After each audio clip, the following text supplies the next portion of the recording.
2036 ഒളിമ്പിക്സിന്റെ ആതിഥേയത്വം വഹിക്കാൻ Qatar international Olympic കമ്മിറ്റിക്ക് ബിഡ് സമർപ്പിച്ചു. ഒളിമ്പിക്സിലും പാരാലിമ്പിക്സിലും നടത്താൻ താൽപര്യം അറിയിച്ച് ഔദ്യോഗികമായ അപേക്ഷ നൽകിയതായി ഖത്തർ ഒളിമ്പിക് കമ്മിറ്റി അറിയിച്ചു. 2022 ലോകകപ്പ് ഫുട്ബോളും 2024 ഏഷ്യൻ കപ്പ് ഫുട്ബോളും വിജയകരമായി നടത്തിയതിന്റെ ട്രാക്ക് റെക്കോർഡുമായാണ് ഖത്തർ ഒളിമ്പിക്സിന് ആതിഥേയരാകാൻ ശ്രമം നടത്തുന്നത്. ആഗോള കായിക രംഗത്ത് മുൻനിരയിൽ ഖത്തറിനുള്ള സ്ഥാനമാണ് ഒളിമ്പിക്സ് ബിഡിലൂടെ അടയാളപ്പെടുത്തുന്നതെന്ന് ഖത്തർ പ്രധാനമന്ത്രി ഷെയ്ഖ് മുഹമ്മദ് ബിൻ അബ്ദുറഹ്മാൻ അൽ താനി വ്യക്തമാക്കി. ഒളിമ്പിക്സിന് ആതിഥേയരാകുന്ന ആദ്യ പശ്ചിമേഷ്യൻ രാജ്യമാവുകയാണ് ഖത്തറിന്റെ ലക്ഷ്യം.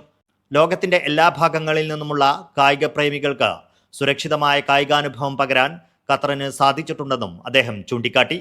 ഒളിമ്പിക്സിലെ 95% മത്സര ഇനങ്ങളും നടത്താൻ ഖത്തറിൽ സൗകര്യങ്ങളുണ്ടെന്നും അത് 100%-ത്തിലെത്തിക്കാൻ കൃത്യമായ പദ്ധതി തയ്യാറാക്കിയതായും QRC president Sheikh Joaan bin Hamad Al Thani വ്യക്തമാക്കി. ഇന്ത്യ, ഇന്തോനേഷ്യ, തുർക്കി, ചിലി രാജ്യങ്ങളും 2036 ഒളിമ്പിക്സിന് ആതിഥേയരാകാൻ ബിഡ് സമർപ്പിച്ചിട്ടുണ്ട്. സൗദി അറേബ്യ, ദക്ഷിണ Korea, Egypt, Hungary, Italy, Germany, Denmark, Canada തുടങ്ങിയ രാജ്യങ്ങളും താൽപര്യം പ്രകടിപ്പിച്ചിട്ടുണ്ട്. 2030 ഏഷ്യൻ ഗെയിംസിന് ഖത്തർ തലസ്ഥാനമായ ദോഹയാണ് വേദി. ഏഷ്യൻ ഗെയിംസിനുള്ള സൗകര്യങ്ങൾ ഒളിമ്പിക്സിലേക്കുള്ള തയ്യാറെടുപ്പാക്കി മാറ്റുകയാണ് ഖത്തറിന്റെ ലക്ഷ്യം. Media 1 Doha.